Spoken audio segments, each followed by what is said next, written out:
السلام عليكم ورحمة الله وبركاته. مشاهدينا الكرام، أسعد الله جميع أوقاتكم بكل خير، وأهلا وسهلا بكم، وكل عام وأنتم بألف خير.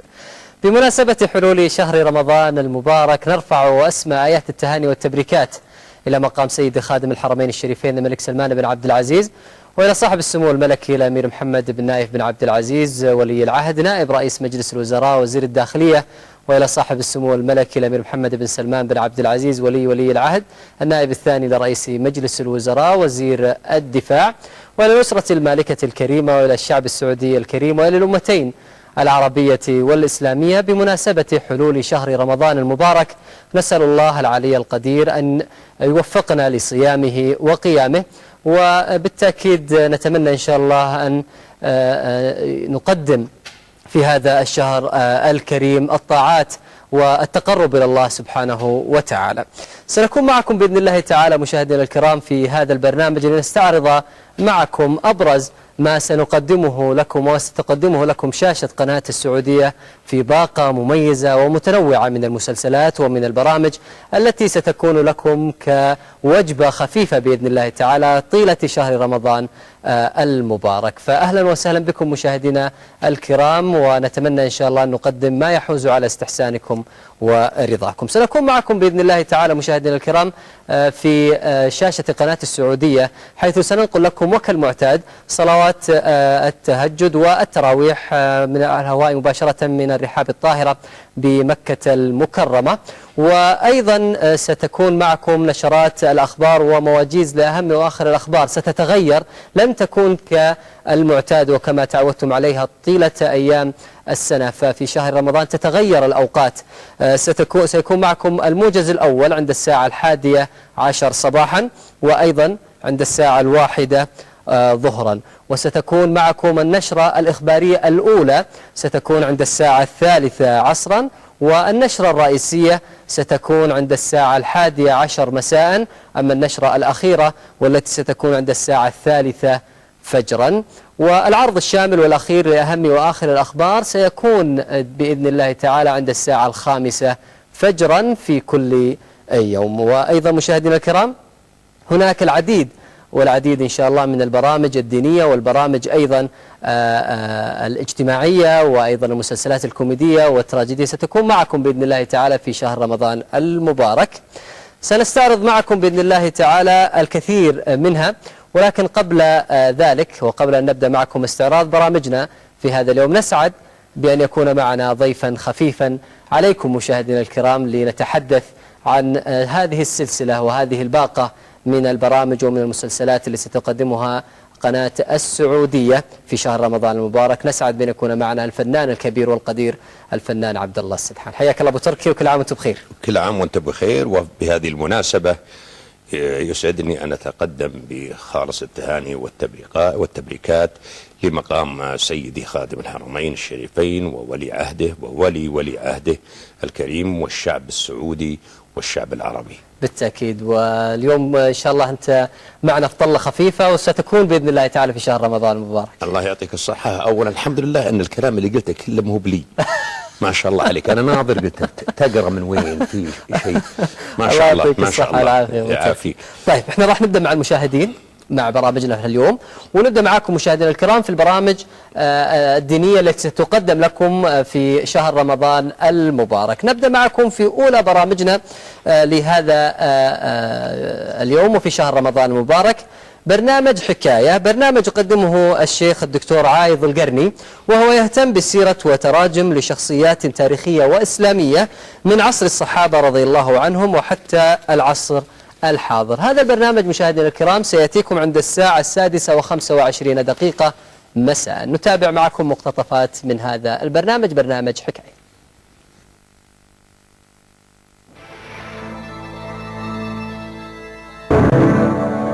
حكاية إنها قصص وأخبار وعبر وأسرار عن الرعيل الأول من الأبرار والسلف الصالح من الأخيار. حكاية هينون لينون أيسار بني يسر صيد بهاليل حفاظون للجاري، من تلقى منهم تقل لقيت سيدهم مثل النجوم التي يسري بها الساري. حكاية عباد ليل إذا جن الظلام بهم، كم عابد دمعه في الخد أجراه، وأسد غاب إذا نادى الجهاد بهم، هبوا إلى الموت يستجدون رؤياه. حكاية.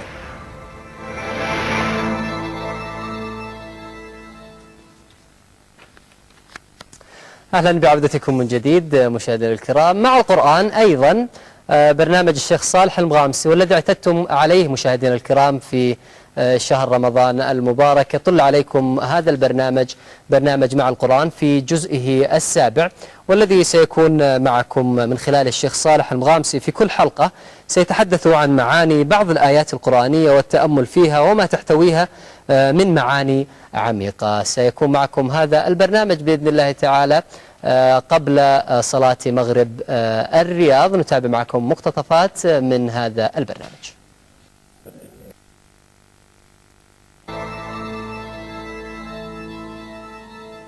كل من تراه، كل من حولك، فيه شيء حسن وفيه شيء سيء، فلا يغلبنك الجهل فتنبذ حسنه من أجل سيئه. السدر مثل ظاهر في القرآن على هذا. الله لما ذكر قوم سبأ قال: فبدلناهم بجنتيهم جنتين ذواتي أكل خمط وعسل وشيء من سدر قليل. الآن ما ثمرة السدر؟ ماذا يسمى ثمرة السدر؟ النبق. هذا النبق كونه طعاما لا يسمن ولا يغني من جوع. لا يمكن أن يسد النبق هذا جوعا، ولا يمكن أن يقدم طعاما لضيف مع أنه نعمة. لكن الله عز وجل لما أراد أن يبين عاقبتهم قال: وشيء من سدر قليل. هو في نفسه لا يغني من جوع، فكيف إذا كان قليلا؟ ظاهر هذا.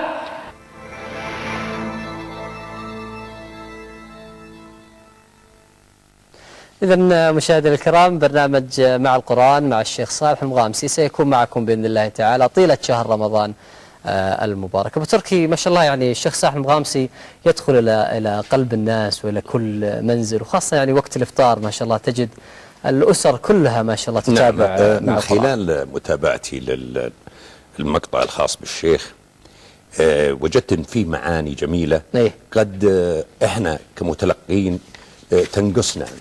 نحتاج صحيح. إلى مثل هذه البرامج للتنوير، للمعرفة. صحيح. قد أولادنا كذلك يحتاجونها، تأمل في المعاني، معاني القرآن الكريم. بالضبط اللي أحيانا تصعب علينا. صحيح. شكرا لك أبو تركي. إذن مشاهدينا الكرام، أيضا معكم في برنامجنا التالي، والذي سيكون معكم برنامج لحياتي معنا. هذا البرنامج سيكون مع الدكتور سليمان العلي، وهو سيقدم لكم ضيفنا الكريم الدكتور سليمان العلي نصائح لارتقاء بقدرات النفس إلى النجاح وتنمية القدرات ونجاحها، لإعطائنا معنى للحياة اليومية والتي يعني ينتابها الكثير من المصاعب. نشاهد معكم هذه النصائح اليومية والحياتية التي يقدمها لنا الدكتور سليمان العلي.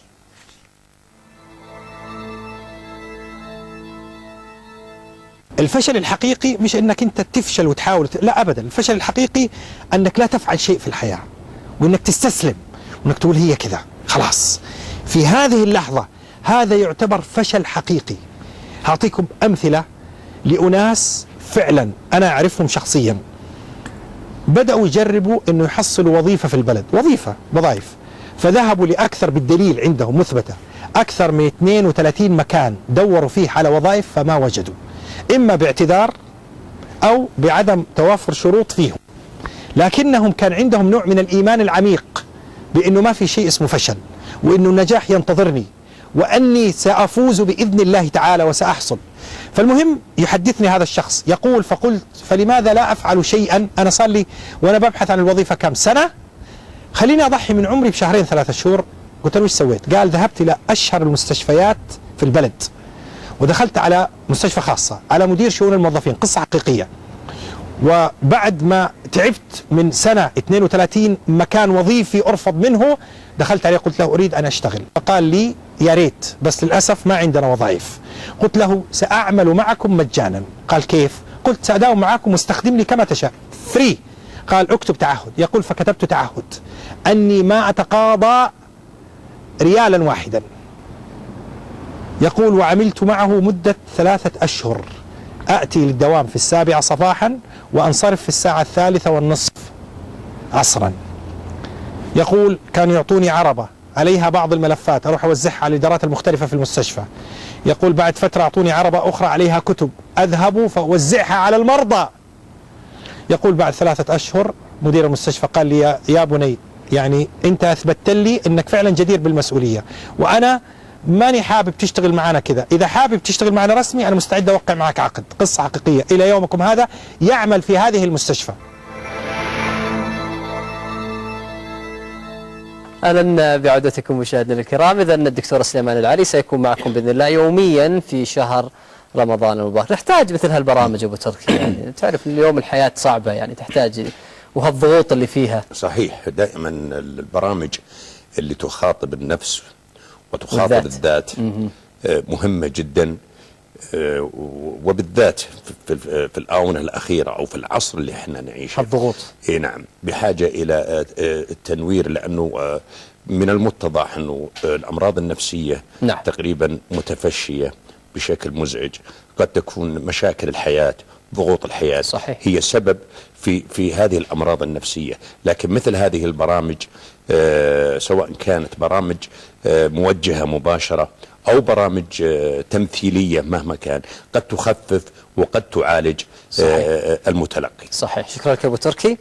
إذا مشاهدينا الكرام معكم أيضا في برامجنا وسلسلة البرامج التي سنقدمها لكم بإذن الله تعالى في شهر رمضان المبارك. برنامج فادعوه بها، وهو برنامج ديني أيضا يهتم بالفوائد الدينية والحكم القرآنية. هذا البرنامج الذي سيكون معكم بتقديمه الشيخ الدكتور خالد المصلح، من خلاله سنشاهد هذه القيم الدينية الجميلة بالفوائد الجمة في تعاليمنا الإسلامية. نشاهد معكم مقتطفات من هذا البرنامج. لا إله إلا هو عالم الغيب والشهادة، هو الرحمن الرحيم. اذهب أنت وأخوك بآياتي ولا تنيا في ذكري إنني معكما، كما في الآية الأخرى أسمع وأرى، استشعر معية الله. هو الله الذي لا إله إلا هو الملك القدوس السلام المؤمن المهيمن، السلام المؤمن المهيمن العزيز الجبار المتكبر، سبحان الله عما يشركون. أهلا بكم من جديد مشاهدينا الكرام. إذا هذا البرنامج فادعوه بها الذي سيقدم لكم الشيخ الدكتور خالد المصلح. كيف شفت المقتطفات؟ جميع ما شفت الحمد لله تبشر بالخير، لكن أنا بعقب بكلمة، أنا لا أعقب على المشايخ الأفاضل. صحيح. لأنهم أدرى مني علما. لكن هالمعلومات القيمة. نعم هي المعلومات القيمة اللي نسمعها نستفيد، والمتلقي كذلك يستفيد، سواء المشاهد أو المشاهدة. لكن أنا لست بحكم أكيد. على مشايخنا الأفاضل. بالتأكيد، وكلهم خير وبركة، وبالتأكيد هذه المعلومات ستعطي المحصول الديني وأيضا لدى المتلقي في شهر رمضان المبارك، للحكم أيضا والأحكام الدينية في شهر رمضان المبارك. أيضا مشاهدينا الكرام، من البرامج الدينية التي ستكون معكم بإذن الله تعالى في شهر رمضان المبارك برنامج شهد الكلام، وهو برنامج ديني يقدم لكم من أطهر بقعة على وجه الأرض، من مكة المكرمة، يقدمه الشيخ ناصر الزهراني. هذا البرنامج مليء بالقصص والحكم بشكل جميل. سيطلع عليكم إن شاء الله الشيخ ناصر الزهراني من مكة المكرمة ومن المسجد الحرام. نشاهد معكم مقتطفات من هذا البرنامج. الطيبة حيث بعث محمد بن عبد الله صلى الله عليه وسلم، هنا حيث درج على هذه الأرض، هنا حيث مشى، حيث سار، حيث قام، حيث نزل، حيث دعا، هنا حيث تنزل جبريل على قلب محمد صلى الله عليه وسلم، هنا في هذه البلدة الطيبة، من هنا نتحدث إليكم في هذا البرنامج في هذه الكلمات التي أسأل الله عز وجل أن ينفع بها. من هنا حيث شهد الكلام من البلد الحرام، من هنا حيث الكلمة الطيبة، من هنا حيث الاعتماد الكامل، من هنا حيث الاستلهام الجميل، من هنا حيث العودة الصادقة للنبع الرقراق، للهدي، للقرآن الكريم، للسنة النبوية. من هنا من مكة المكرمة التي أشرق منها العلم والهدى والنور، نشرق إليكم بهذا البرنامج الذي نسأل الله عز وجل أن يكون فيه سلوة للقلوب وراحة للضمائر وأنسا للنفوس. إذن مشاهدينا الكرام، استعرضنا معكم هذه الباقة من البرامج الدينية والتي ستكون بإذن الله تعالى في باقة مميزة تقدم لكم في شهر رمضان المبارك، ونتمنى إن شاء الله أن تنال على استحسانكم ورضاكم.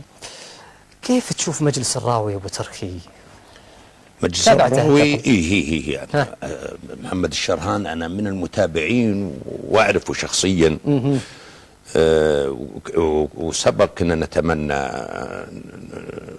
أن يشاركنا من برنامجه، لكنه كان متحفظا في المشاركة، لكنه جميل. يعني ايش رايك بالقصص؟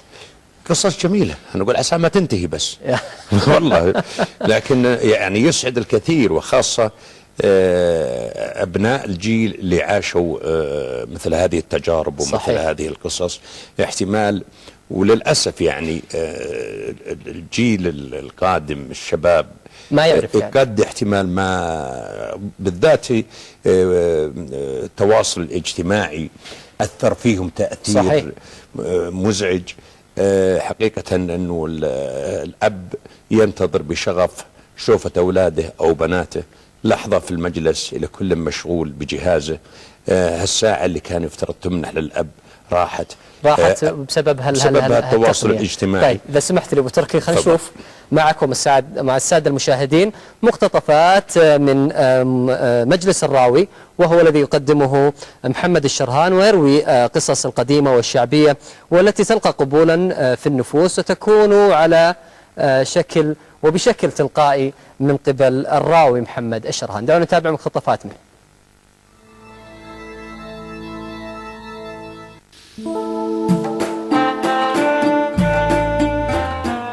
هاي ان اخوي ذا خابر، انا لو انه بينفع نفع روحه. طيب انت في نظرك انه ما نفع روحه، لكن لا تمشي على راي جهال اصغر منك. انا بالغماره لحالها، انا بركب جنبك يقولها للسواق، ومرتي جنبي وامها من يم الباب، امها تروح معها، أقول خلوها من يم الباب عشان لو ينفتح الباب وتطيح ولا هلم. كيف شاف هذا الولد الطويل اللي يقول لكم يفتن، قال أنت ما شروا لك غترة؟ قال لا. قال مساكين ما شروا له غترة، يبي يصيح صاح صاح، يبي يصيح مساكين ما عليه غترة، صاح صاح يبي يصيح، وصاح صد.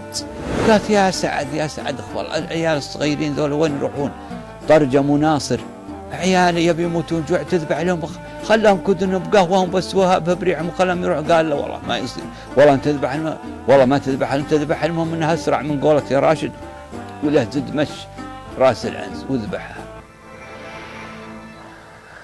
إذا مشاهدينا الكرام، هذه برامجنا اللي راح تكون معكم إن شاء الله في شهر رمضان المبارك، إضافة إلى برامج أيضا أخرى إن شاء الله ستكون معكم في هذا الشهر الكريم. نبدأ معكم إن شاء الله في مسلسلاتنا اللي راح تكون معكم في هذا الشهر الفضيل، ونبدأ معكم في المسلسلات الكوميدية والتي ستكون حاضرة بإذن الله تعالى في شهر رمضان المبارك. مسلسل منا وفينا هو مسلسل كوميدي يطرح القضايا الاجتماعية منفصل الحلقات من بطولة. أولا الساعة كم؟ تابع مسلسلكم هذا. أنا عارف الساعة كم حيعرض، أنا ما عندي اعتراض وأعطيك الساعة كم يعرض بسرعة؟ والله حسب علمي 6:30 7:30 7:30 مساء 7:30 مساء بعد صلاة مكة إن شاء الله. معي نخبة من الفنانين المبدعين، مثال محمد العيسى، فهد الحيان، حسن عسيري، ولو إنه ما شارك معنا إلا في حلقة واحدة. نعم. الفنان عبد المحسن النمر، زهرة عرفات، ليلى سلمان، بدرية أحمد، مجموعة من الأسماء قد لا يحضرني الجميع، لأنهم عدد كبير، أتمنى لهم التوفيق، وأنا معهم يا رب أن نسعد المشاهد السعودي والعربي والخليجي كذلك. تواجدك مهم أبو تركي على شاشة القناة السعودية. بيتنا، ودائما أنا أقول هذا بيتي وهذا مكاني بإذن الله. فإن شاء الله نكون وفقنا بهذا العمل. لا يمكن أن ننسى الآخرين اللي كانوا خلف الكواليس. صحيح. كما أخواننا واقفين يشتغلون، هذول أخواننا خلف الكواليس اللي اشتغلوا معنا منا وفينا.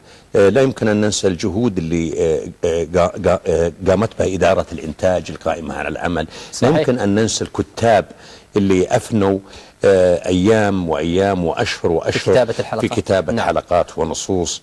ندعو الله ونسأل الله التوفيق أن نرضي المشاهد. طيب خلينا نشوف معك مقتطفات، نشوف معكم مشاهدينا الكرام هذه المقتطفات لمسلسل منا وفينا بطولة الفنان القدير عبد الله السدحان.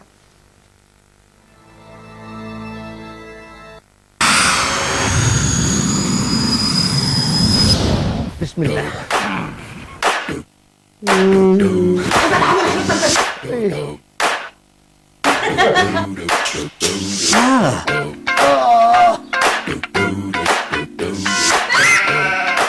وذبح ثلاث. 3 رجاجيل. ما شاء الله.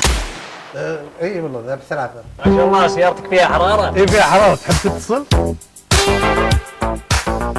خطبتني مرتين 3 ممكن 4 أو 5 ما أتذكر. ممتاز. هذا شو اسمه جاء نسيبنا. هذا يصير أبوه. والله من القشارة يسمونه هو البخيل.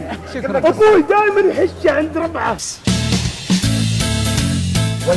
والقاتل منا وفينا.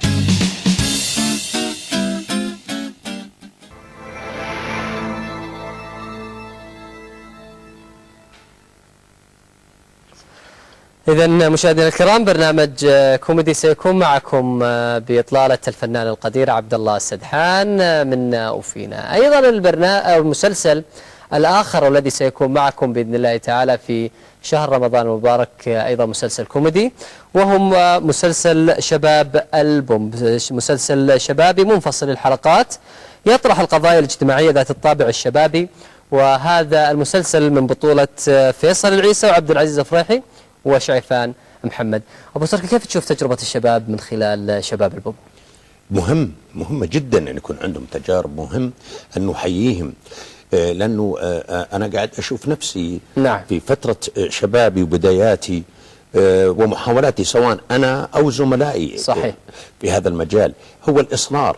لا يعني هذا من بداياتهم لابد أن يكونوا نجوم. صحيح. لا، مش شرط. صحيح. الشرط هي المحاولة، والمحاولة لأنه كل محاولة يستفيد منها أو يستفيدون هؤلاء الشباب بحيث يصلوا إلى مرحلة يقدمون أعمال ترتقي جدا جدا. لا يعني هذا أني أنا أقلل مما يقدم، لا بالعكس، إلا أن أمسك على يديهم وأشجعهم كذلك. يعني وأيضا قربها الشباب من الشباب أيضا، يعني برضو من ضمن القضايا. نعم، نفس المعاناة، نفس الإشكاليات، نفس الموضوع. صحيح.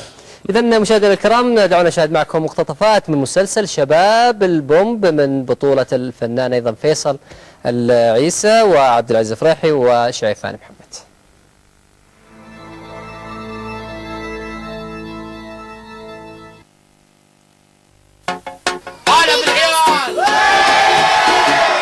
يلا يا والي سلام. يقعد اللعب. انا اتحدى شكش وعيال الحاره وكل اللي بالحاره هنا. ورا ما تاخذ معه صوره سيلفي. لا تقعد تايط احمد ربك. الحين هالموتر ذا البطل في الدايري في التكبيس زنن ولا مو بزنن؟ زنن. اتحداك هذا الموتر شكله يطلع يد كذا ويوخر السيارات يمين يسار. امشي بطل يا كينج محسن انت. كل شيء حولي يا بطاح من فوق تكسر جدي. إذن مشاهدينا الكرام شباب البومب سيكون أيضا معكم في شهر رمضان المبارك من ضمن المسلسلات الكوميدية. أيضا سيكون معكم في شهر رمضان المبارك مشاهدينا الكرام مسلسل تاريخي. هذا المسلسل سيكون باسم مسلسل أوراق التوت، وهو مسلسل فانتازي تاريخي أحداثه تعود إلى فترة زمنية تاريخية ماضية. هذا المسلسل من بطولة صابرين وماجد العبيد ونخبة من الفنانين. سنكون معكم بإذن الله تعالى من خلال هذا المسلسل التاريخي، من خلال هذه المقتطفات التي سنشاهدها من خلال.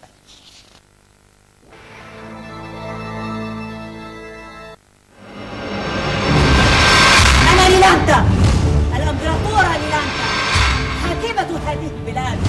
طبيب عربي، أود أن تسمح له مولاة الأميرة بمقابلة مولاة الإمبراطور. قد ما يقول براس يا أبي، هل شاركت في قتل أخي؟ أنت قاتل أبي. قلبي عامر بحب الله ورسوله صلى الله عليه وسلم. أجبني، كيف تضيع مهرابه؟ هل أصبحنا ضعفاء يسخر منا نزية؟ اقتل ليلانتا.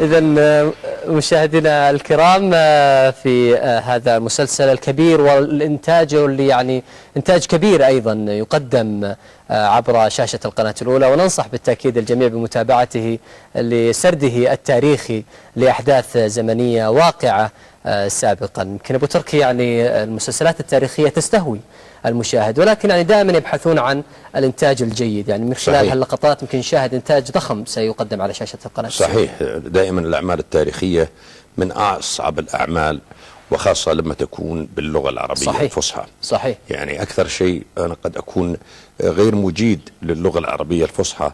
ليه؟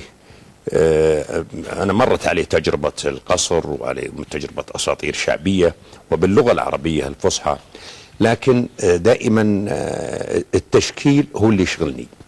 نعم، التشكيل يشغلني عن الأداء، فأحس أنها صعبة ولكنها رائعة. كانت لك تجاربتك، والتجارب هذه يعني تعطي أيضا يعني دلالة أيضا أنه الفنان السعودي يستطيع أن يقوم بهذه الأدوار التجارية. صحيح، التاريخية. صحيح. إذا مشاهدينا الكرام، أيضا هذا المسلسل سيكون معكم ورقة توت عند الساعة 4:10 عصرا، ومتابعة ممتعة بإذن الله تعالى نتمناها لكم من خلال هذا المسلسل التاريخي. أيضا مشاهدينا الكرام، مسلسل تراجيدي سيكون معكم في شهر رمضان المبارك، وهو مسلسل حصاد الزمن. هو مسلسل اجتماعي يتناول قضايا اجتماعية محلية، بالإضافة إلى أهمية التسامح والتعايش بين أطياف المجتمع. هذا المسلسل مشاهدينا الكرام من بطولة حسين المنصور وماجد مطرب وزهرة عرفات وعماد اليوسف. سيأتيكم عند الساعة 12:05 بعد منتصف الليل. نشاهد معكم مقتطفات من هذا المسلسل.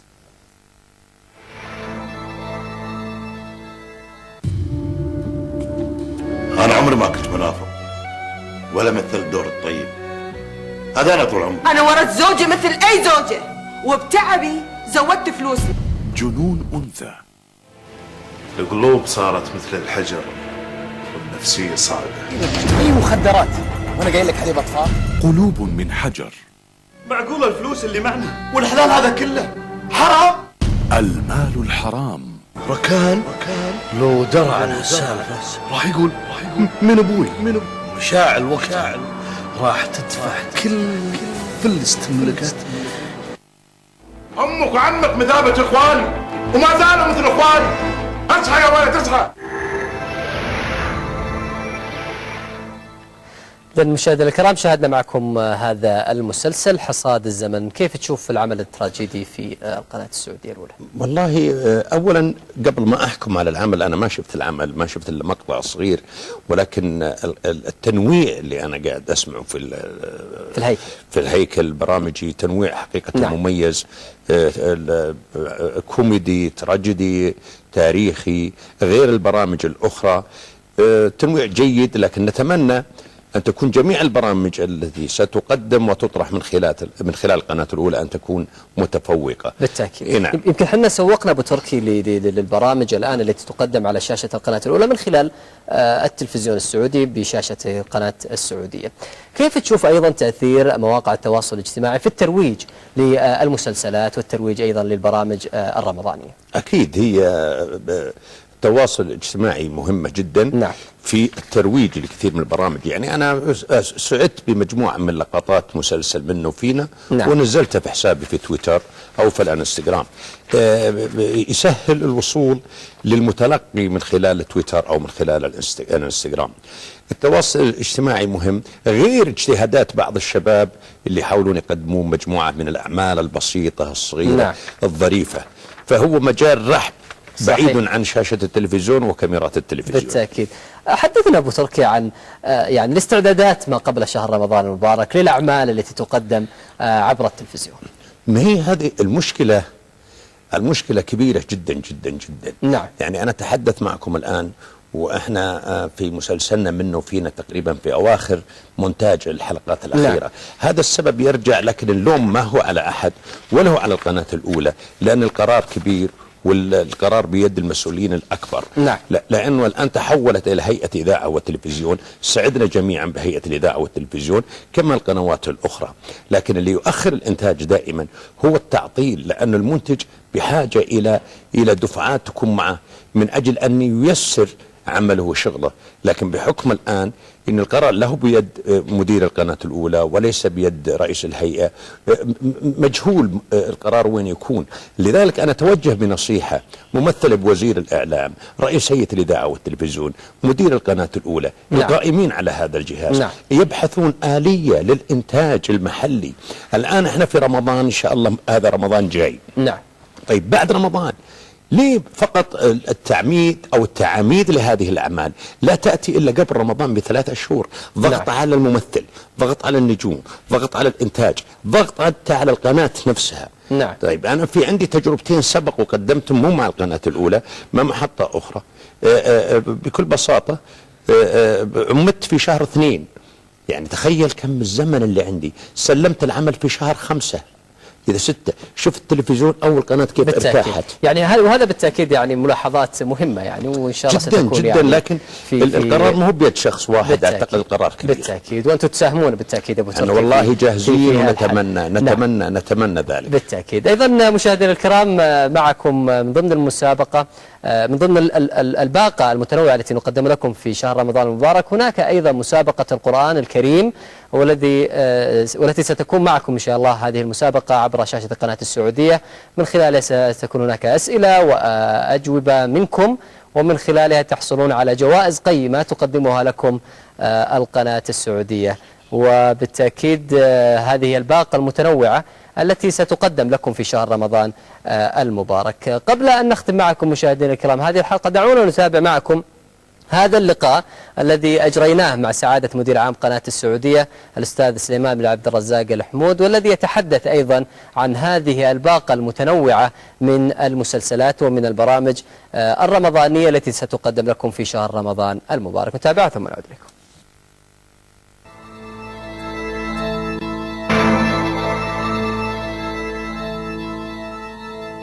حرصت القناة على التنويع في برامجنا هذا العام كالمعتاد. دعوني أعطيكم فكرة سريعة مبنية على تسلسل المواد على الهيكل. تقريبا تبدأ برامجنا اليومية تقريبا البث متواصل، ولكن أول برنامج يعرض العرض الأول له سيكون برنامج صحي لا بأس مع الدكتور عايض القحطاني إن شاء الله. ثم بعد ذلك سنعمل جولة في العالم الإسلامي من خلال برنامج رمضان في العالم الإسلامي.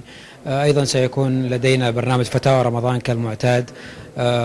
في فترة العصر سيكون هذا البرنامج الذي صادف أنه أنت حضرت للقاء، وأنا كنت مريت على الأخوان هم يستعدون لتسجيل برنامج أنتم والشيف. هذا البرنامج الذي سيكون عبارة عن مسابقة بين فريقين للطبخ، بالإضافة إلى تقديم وجبة رمضانية من خلال الشيف الرئيسي. سيكون إن شاء الله هناك جوائز للمتسابقين، وإن شاء الله يطلعوا لنا بطبخات جيدة، وهناك لجنة تحكيم. أيضا سيكون في على خارطتنا هذا العام مجموعة من الأحاديث الدينية. سيكون معنا الشيخ عايض القرني، سيكون معنا أيضا دكتور سليمان العلي، سيكون معنا أيضا الدكتور ناصر الزهراني، وسيكون معنا أيضا الدكتور عبد الله المصلح في أحاديث متفرقة على طول ساعات البث. هناك في فترة المغرب كما عودنا المشاهدين الكرام سيكون هناك مسلسلان، مسلسل منا وفينا ومسلسل شباب البومب، سيكون بينهم برنامج خفيف تحت عنوان من الماضي. حرصنا أن يكون محتوى إن شاء الله من رمضانات السابقة التي قدمناها في الأبيض والأسود والفترة اللاحقة لها. سيكون أيضا هناك في فترة العصر برنامج مسابقات للقرآن الكريم. لدينا بالفترة السهرة برنامج مفتوح سيكون فيه إن شاء الله لقاءات مع العديد من النجوم المجتمع ومن بعض الشخصيات التي إن شاء الله يعني تكون في طابع رمضاني البرنامج. برنامج حافل، نتمنى للمشاهدين إن شاء الله الاستمتاع والفائدة، ولا أود أن أحرق المعلومات التفصيلية التي سترد في ثنايا برنامجكم هذا. شعار القناة الأولى في رمضان: نحن معكم في رمضان وفي غير رمضان، تقبل الله منا ومنكم الصيام والقيام إن شاء الله. إذن كان هذا هو الحديث لسعادة الأستاذ سليمان بن عبد الرزاق الحمود مدير عام قناة السعودية.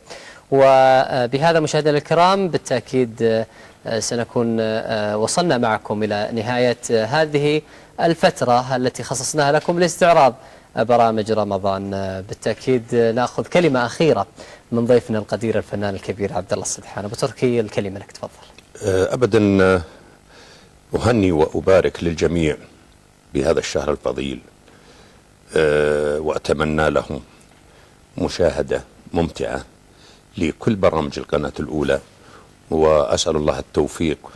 ودائما أنا أكرر أني أطلب التوفيق من رب العالمين.